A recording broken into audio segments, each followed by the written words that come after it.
A very good afternoon, class 12th. This is the time where you require guidance for the time management in your chemistry practical examination. Now CBSE, you are in for class 12th and your chemistry practical, which you are going to appear for in your pre-boards as well as your boards. The time management required by you is for 3 hours. This is my channel by Seema Makhijani for your chemistry practicals help out. Now let's begin how to go about it. In this video, I'll be telling you how to manage your 3 hours of practicals and what are the errors that you normally make in your answer sheets, which I will be showing you some sample answer sheets so that you don't make those mistakes and get 30 on 30 score. Also, how to prepare for your Viva. For the Viva, there are videos on the channel, Viva Preparation for Titration by Seema Makhijani, Salt Analysis Viva by Seema Makhijani. You can go through those videos also. They are detailed videos on Viva for titration as well as salt analysis. But I will be giving you an overall how to prepare for your Viva and what are the errors that you normally make in your answer sheets. Let's begin with the 3-hour management. Now in your 3 hour, you need to do your lab work, you need to give your Viva, and you need to fill up your first sheet provided by the boards. This first sheet has a lot of information and it takes time, where you need to write your board roll number in numerals as well as in alphabets. Also, you need to write down your the board examination, AISSCE, day, date, etc. So that takes time of around 5 minutes. Your Viva would be during this 3 hours, which will take another 10 minutes. After doing your lab work, which will take roughly around quarter to 2 hours, you also have to do the write-up work because for titration, the results and calculations can only be done after आपने practical कर लिया, उसके बाद ही titration करोगे. लिखने का काम salt जब आप analyze कर लोगे कि उसमें क्या निकाला है salt में, उसके बाद ही तो लिखोगे. Also you have to write about the theory based practical. ये क्या होते हैं? Chromatography है, food stuff testing है, ऑर्गेनिक सैंपल टेस्टिंग है, जो कि कॉमनली पूछे जाते हैं. तो उसके लिए भी तो आपको राइटअप का टाइम चाहिए. रफली इन तीनों चीज़ों को लिखने के लिए आपको 30 मिनट्स मिनिमम रिक्वायरमेंट है. So 30 minutes you have to keep for the write up, which means 2.5 hours के अंदर वाइवा भी हो जाना चाहिए, फर्स्ट शीट भी हो जाना चाहिए और सारा लैब वर्क हो जाना चाहिए. Fine. Moving on to the detailed breakup of lab work. Lab work में आपको टाइट्रेशन करना होता है और एक सोल्यूशन भी प्रिपेयर करना होता है. तो इस काम में अराउंड 45 मिनट्स का टारगेट रखिएगा. अपने आप को टाइम कर लेना. Do not exceed 45 minutes for your titration. Also after that you also have your anion cation analysis to be detected in a salt. It should also not take more than 45 minutes. अगर आपको उससे ज़्यादा time लग रहा है तो आपको procedure याद नहीं है, तो please do the learning part. जो थर्ड प्रैक्टिकल है, या तो फूड सैंपल या फिर ऑर्गेनिक फंक्शनल ग्रुप आएगा. इसको करने में वैसे ज़्यादा टाइम नहीं लगता है, पर फिर भी अगर आपको ज़्यादा टाइम लगता है तो मैं आपको 30 मिनट्स दे रही हूं, जो कि बहुत ज़्यादा है. It takes 10 to 15 minutes to finish this up. Salt में कई बार देर लग जाती है. अगर आपका सॉल्ट नहीं निकल रहा है तो this could take more time. Titration में 45 minutes is enough to take 3 readings and prepare a solution. Chromatography के बारे में कोई टाइम एलोकेट करने की ज़रूरत नहीं है, क्योंकि क्रोमैटोग्राफी तो साइड बाय साइड किया जाता है. आपने एक बार क्रोमैटोग्राफी शीट लगा दिया, उसके बाद आप अपना टाइट्रेशन भी कर सकते हो and you can even do your salt analysis. तो इसके लिए मैं कोई टाइम एलोकेट नहीं कर रही हूँ. विच मीन्स अगर आप ध्यान से देखो, 1.5 आवर यहाँ पे लगा, 30 मिनट्स राइटअप के, यानी 2 आवर्स हो गए. 2 आवर्स के बाद ये 30 मिनट जो कि अपर लिमिट है, इसमें कम ही टाइम लगता है, 2.5 आवर्स हो गए. ये मिलाकर 2 hours 45 minutes is the maximum that you will require. इसके बाद भी आपका टाइम बचता है. So time 3 hours is more than sufficient to wind up your practicals. Of course थोड़ी सी टेंशन रहती है, but if you are working in your pre board practicals then you have an idea कि प्रैक्टिकल कैसे होने वाला है. Fine. So don't get worked up, plan your time accordingly. Answer sheet की प्रेजेंटेशन पे बहुत ज़्यादा ध्यान देना होता है, क्योंकि अल्टीमेटली आपके मार्क्स उस आंसर शीट में हैं. For your information, answer sheet के अंदर आपके 22 मार्क्स हैं, plus 4 marks for your file and viva, 4 marks for your project and viva. तो रफली ये जो 8 मार्क्स हैं ये तो बेटा एक्सटर्नल के हाथ में होते हैं। बट 22 मार्क्स, अगर आपकी शीट प्रेजेंटेशन और वर्क अच्छा है तो 22 मार्क्स आपकी शीट में है, और ये शीट आपको बोर्ड से प्रोवाइड होती है, तो इसका बहुत ध्यान रखना है, इसको ख़राब मत करिएगा। जब तक आप शीट पे काम कर रहे हैं ओके, नहीं काम कर रहे हैं तो उसको फोल्ड करके अपने लैब कोट में डालिएगा। वाइवा के लिए कैसे रेडी होना है, मैंने पहले ही बोला, बहुत सारे वीडियोस मैंने बना रखे हैं वाइवा के लिए, जो कि आप चेकआउट कर सकते हैं। वाइवा लेने के ना 3 तरीके होते हैं। एक होता है प्रोसीजर का viva, what is the test for zinc ions, what is the test for carbohydrates, what is the theory of chromatography. ये तो बेटा इजी वाइवा है, इसमें कुछ टेढ़ा नहीं है। लेकिन अगर क्वेश्चन है why do you add sulphuric acid during titration, why do you heat during titration, in the salt analysis cations third group what is the group reagent is easy, ammonium chloride followed by ammonium hydroxide. But the tougher question is why do you require ammonium chloride before ammonium hydroxide, and that you require to answer. तो जो why वाला part होता है ना बेटा, that is technical and that is related to concepts. So the concepts that you should polish for your viva to get 30 on 30 are solubility product, class 11th equilibrium chapter में था, ionic product class 11th equilibrium के chapter में था, common ion effect बहुत important है, flame colouration भी important है for group number 5 cations, what is a buffer solution, ये आपको 3rd ग्रुप कैटायंस में इंपॉर्टेंट होता है और हमने इक्विलिब्रियम क्लास 11th में किया है। बायोमोलिक्यूल्स इंपॉर्टेंट इसलिए है क्योंकि फूड सैंपल वाला जो प्रैक्टिकल है उसका वाइवा सारा बायोमोलिक्यूल्स में से बन जाता है। तो अगर आपने बायोमोलिक्यूल करके रखा होगा और आप आंसर दे पाओगे तो एग्जामिनर वुड नो कि yes you are thorough with the theory section. Organic chemistry important है क्योंकि you have functional group test. तो फंक्शनल ग्रुप टेस्टिंग तभी हो पाती है जब आपको ऑर्गेनिक आती है, aldehyde, ketone, amines, phenol, alcohol, ये सारे रिक्वायर्ड है। डी एंड एफ ब्लॉक क्यों करना है, क्योंकि आपकी टाइट्रेशन KMNO4 की है और डी ब्लॉक में KMNO4 का डिटेल दिया हुआ है। मेरे चैनल पर भी KMNO4 का सारा डिटेल दिया हुआ है with respect to practical also, तो आप D and F block part 2 वाला वीडियो देख सकते हैं if you want information on the KMNO4 for the practicals. Fine, so this is general information as what is required by you for the concepts of chemistry which are required in your practicals. Moving on to the last part which I promised, I will be showing you some samples of answer sheets so that you understand कि कहाँ पर गलती नहीं करनी है, कौन सी गलतियाँ हैं जिन पे the examiner deducts marks, कहाँ पे आपके मार्क्स कटते हैं और वो गलतियाँ आपको नहीं करनी चाहिए।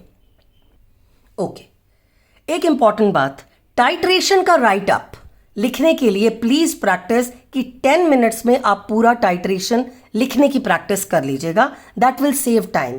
एग्जामिनर हमेशा पहले आपको टाइट्रेशन रिलेटेड प्रैक्टिकल देते हैं और उस टाइट्रेशन रिलेटेड प्रैक्टिकल को आपको पहले ही लिखना पड़ता है, तो इसलिए टाइट्रेशन रिलेटेड प्रैक्टिकल को लिखने की प्रैक्टिस 10 मिनट्स में टाइट्रेशन कैसे लिखेंगे वो प्रैक्टिस जरूर कर लीजिएगा। मूविंग अहेड, केमिकल इक्वेशन जो टाइट्रेशन की लिखनी होती है it should be written in 2 steps, oxidation, reduction and then the net equation. Oxalic acid की नेट इक्वेशन पे आप जनरली टेम्परेचर भूल जाते हैं, ये गलती मत करिएगा, इसमें मार्क्स लूज कर देंगे। दूसरी इंपॉर्टेंट बात, ये जो कैलकुलेशंस आप यहां पे कर देते हैं ना, अगर आप पेंसिल से कर रहे हैं तो रब ऑफ करिएगा, लेकिन अगर पेन से कर रहे हैं तो this is not the way. Make a rough column and then do the calculations. सारी कैलकुलेशंस में ना कटिंग्स जो ये वाली हैं cuttings, they should not be done. Observation table में कोई कटिंग नहीं होनी चाहिए और ये प्रिटी नीट है, लेकिन यहां पर कटिंग है, कटिंग आपको अवॉइड करना है। तो इसलिए टाइट्रेशन लिखने का practice, please do the practice of titration write up, it should not take you more than 10 minutes. Calculations to calculate the molarity of KMNO4 करना पड़ता है और मोलारिटी की वैल्यू अप टू 3 या फिर 4 डेसिमल प्लेसेस तक करिएगा।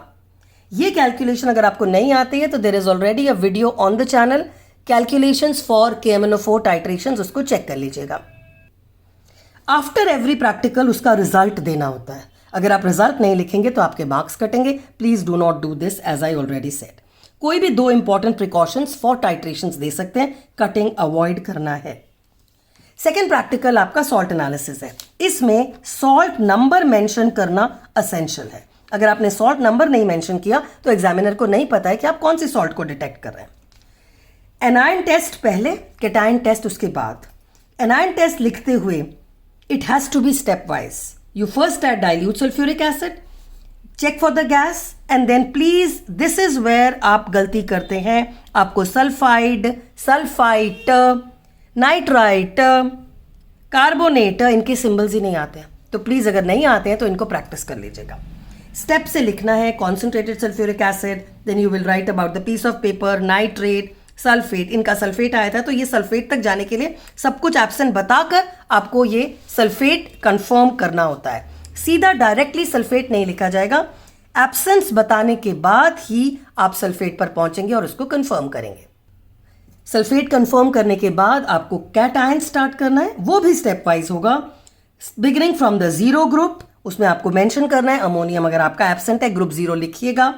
फिर ग्रुप 1 में जाएंगे, लेड एब्सेंट है तो वो मेंशन करना है। ग्रुप 2 में जाएंगे, एब्सेंट। ग्रुप 3 में जाएंगे, इंडिकेटेड। तो अगर आपका ग्रुप 3 भी आ रहा है तो आपको पहले ग्रुप 0, 1, 2 एब्सेंट बताना है, उसके बाद ग्रुप 3 में पहुंचना है। ऑल्सो इक्वेशन नहीं दिया हुआ है। जनरली एग्जामिनर आपको इक्वेशन नहीं लिखने को बोलते हैं तो आप मत लिखिएगा, पर आपको वाइवा के लिए तो केमिकल इक्वेशन रेडी करना ही पड़ेगा। रिजल्ट फिर से नहीं मेंशन्ड है जिसके मार्क्स डिडक्ट होते हैं। रिजल्ट में ये लिखा होना चाहिए था the given salt sample number 2 had anion sulphate, cation aluminium. What ever is your salt, जो भी आपकी सॉल्ट होगी उसका नंबर और उसका एनायन कैटायन रिजल्ट में मेंशन्ड होना चाहिए। ऑलराइट, इस स्टूडेंट को थर्ड प्रैक्टिकल ऑर्गेनिक सैंपल आया है तो ऑर्गेनिक सैंपल में आपको फिजिकल टेस्ट देना होता है, उसके मार्क्स होते हैं जिसमें आपको physical state, odour, solubility, pH response mention करने के बाद आपको एक टैबुलर फॉर्म में एक्सपेरिमेंट, ऑब्जर्वेशन और इन्फ्रेंस बताना होता है। करेक्ट रिएजेंट्स लिखने होने चाहिए, गलत रिएजेंट्स के मार्क्स डिडक्ट होते हैं। तो इन्होंने पहले पेयर्स रिएजेंट किया है, नो टेस्ट, तो अनसैचुरेशन एब्सेंट, कार्बोक्सिलिक एसिड का टेस्ट किया है, एब्सेंट, सेरिक अमोनियम नाइट्रेट का टेस्ट किया है, absent. What I am trying to say इसको भी एक ऑर्डर से करना होता है और इसके ऑर्डर के लिए आपके पास चैनल पर वीडियो है, step wise functional group analysis by Seema Makijani, और आप वहां पहुंच जाओगे। अगेन इस स्टूडेंट ने रिजल्ट नहीं लिखा है, विच इज रॉन्ग। टाइट्रेशन के लिए solution in the burette, solution in the titration flask होना चाहिए, इंडिकेटर क्या है और एंड पॉइंट क्या है, ये 4 पॉइंट्स आपको मेंशन करने होते हैं। तो ये 4 पॉइंट्स आपको पता होना चाहिए फॉर योर टाइट्रेशन। जैसा कि मैंने बोला, ऑब्जर्वेशन टेबल में cuttings is to be avoided, your marks will be deducted. Rough column बना के काम कीजिए, इधर उधर काम मत करिए। एरर्स अगर होंगे तो आपके मार्क्स लूज हो जाएंगे। करेक्ट फॉर्मूला नहीं है, वैल्यू सब्सटीट्यूशन ठीक से नहीं करा है तो you will lose on your marks. इन्होंने रिजल्ट लिखा है लेकिन आंसर में एरर है, पर रिजल्ट लिखने का ये तरीका नहीं है। रिजल्ट में it should have been molarity of the given for the given KMnO4 molarity is this and strength is this, जिसमें भी यूनिट मेंशन होना चाहिए था। Precautions any two if the examiner asks you to. ये रहा salt analysis का common error, यहाँ पे सॉल्ट नंबर ही नहीं मेंशन्ड है तो सॉल्ट नंबर मेंशन होना चाहिए। और ये फॉर्मूला सारे गलत हैं, सल्फाइड, सल्फाइड 2- होता है, 1- लिखा है, ये सब कुछ गलत करा हुआ है तो ये एरर्स नहीं होने चाहिए। वैसे ही लेड की वैलेंसी +1 है जबकि +2 होती है, आर्सेनिक की वैलेंसी +3 है, एल्यूमिनियम की वैलेंसी +3 होनी चाहिए, +1 लिखा। ये मैसिवली मार्क्स लूज करेंगे आप अगर आपके ये सिंबल्स ठीक नहीं है। प्लस यहाँ पे ग्रुप 2 एब्सेंट है, ग्रुप 1 एब्सेंट, ग्रुप 3 एब्सेंट, ये लिखा हुआ होना चाहिए था जो कि है इसमें, लेकिन वैलेंसी सारी गलत है तो इतने रेड मार्क पे तो मार्क्स मिलेंगे ही नहीं। सो बेरियम का सिंबल गलत है, यहाँ पर 4 सारे गलत है, that all has to be taken care of. Chromatography में अगर RF वैल्यू बोला है तो उसको डेसिमल में देना है, ऐसे फ्रैक्शन में RF वैल्यू नहीं दिया जाता है। जो आपने कैलकुलेट अगर किया है तो रिजल्ट में it should B these decimals which should be shown, not in fractions. ये एक ब्राइट स्टूडेंट की नोट शीट है। सारे solution in paper, titration flask, indicator, and point mentioned है। वेट कैलकुलेशन जो watch glass and oxalic acid का किया है, प्रॉपरली कैलकुलेशन डन और फाइनल वेट निकाल के दिया है। ये रहा नीटली मेड ऑब्जर्वेशन टेबल और उसका कॉनकॉर्डेंट वॉल्यूम जो आप यूज करने वाले हैं टाइट्रेशन में। हर बार अलग होता है, please do not learn these up. ये रहा टाइट्रेशन का केमिकल इक्वेशन, ऑक्सीडेशन का और रिडक्शन का half reaction and the net equation. इसमें भी वो 60 to 70 डिग्रीज बच्चे नॉर्मली भूल जाते हैं, that should be mentioned. Formula for calculation, right calculation, and as I said कि मोलैरिटी 4 डेसिमल्स तक निकाली है इन्होंने, जो कि सही तरीका है। प्रॉपर रफ कॉलम बना हुआ है जिसमें सारी कैलकुलेशंस करके रखी हुई हैं, दैट गिव्स अ नीटर प्रेजेंटेशन। जैसा कि ये दिख रहा है रिजल्ट में, ऑफकोर्स थोड़ी कटिंग है बट सिंगल स्लैश से हुई हुई है। ये रहा result. The given KMnO4 was found to have molarity this, strength this with their units. Any two precautions can be written and then she begins with the salt analysis जिसमें clearly salt number mentioned है। ये रहा neatly done salt analysis, correct symbols and valencies। ये रहा clearly neatly done cation analysis। And finally, the result is given that for the salt number 16 was found to have anion sulfate, cation magnesium। उसके equations जितने आते थे उतने उन्होंने दे दिए हैं और उसके बाद इनको functional group आया है। functional group analysis के लिए पहले physical test, उसके बाद chemical test करना है, finally पूरा chemical test जिसमें alcohol was absent, ketone was present and she's done 2 tests for ketone and the given functional group was found to be ketone mentioned है। results होने चाहिए। This is the last sheet. This is again another calculation done by a student, properly done. Cutting है यहाँ पर, ये avoid करनी है आपको chemical equation में। Chemical equation half reaction of reduction, half reaction of oxidation and net reaction mention करना चाहिए। इसमें temperature की जरूरत नहीं है क्योंकि ये more salt वाला है। ये रहा neatly done work जिसमें solution in the burette, solution used to be in pipette, titration flask, indicator and end point clearly mentioned है। कैलकुलेशंस ये रहे, मोलैरिटी क्लियरली डिफाइंड है, स्ट्रेंथ क्लियरली बॉक्स में एनक्लोज करके दिए ताकि एग्जामिनर को मार्क्स देने में कोई दिक्कत ना हो।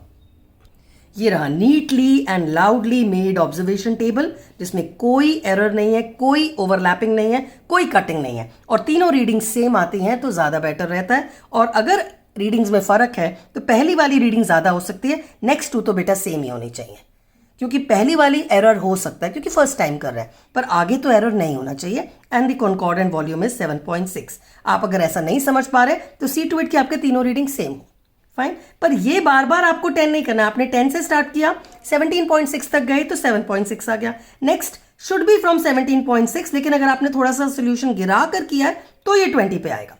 ये रफ कॉलम अलग से बनाया हुआ है। ये रहा properly given result and then your salt number and then the salt analysis, a complete salt analysis for the anion followed by the cation, clearly given instructions, ammonium absent 0 group, lead absent 1st group, copper and arsenic absent 2nd group, so on so forth. Clearly दिया हुआ है, then the absence of 5th group and then indication of the 6th group and magnesium confirmed the equation and the result is given that the salt number 17 has sulfate as the anion and magnesium as the cation and she gets her marks. Coming to the last, chromatography वाले experiment में आपको RF का formula देना होता है, observation table बनाना होता है, cutting avoid करिएगा। 3 कलर्स आए हैं इनके क्रोमेटोग्राफी पेपर में, you can have a look. ये रहा क्रोमेटोग्राफी पेपर, यहाँ पे स्टिक कर दिया गया है। इसमें 3 कलर्स थे, पिंक, ऑरेंज एंड येलो। सारे रीडिंग्स क्रोमेटोग्राफी पेपर के ऊपर नहीं होते, साइड में किए जाते हैं। पानी कहाँ तक रन किया उसका वैल्यू 7.3 है जो कि यहाँ मेंशन्ड है।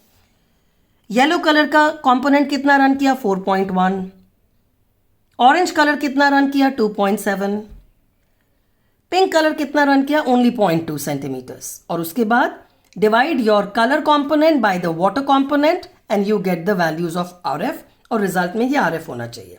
ऑफ कोर्स थोड़ा सा थ्योरी डिटेल्ड होना चाहिए था जिसमें you need to mention the mobile phase and the stationery phase and chromatography की definition plus this result and this is your 3rd theory practical. With this, I come to the end of your time management and your answer sheet presentation for the board's chemistry practicals Do very well in practicals. Stay connected, stay blessed, stay happy, do awesomely well in life. Bye for now. Keep in touch and keep sharing the video. Bye.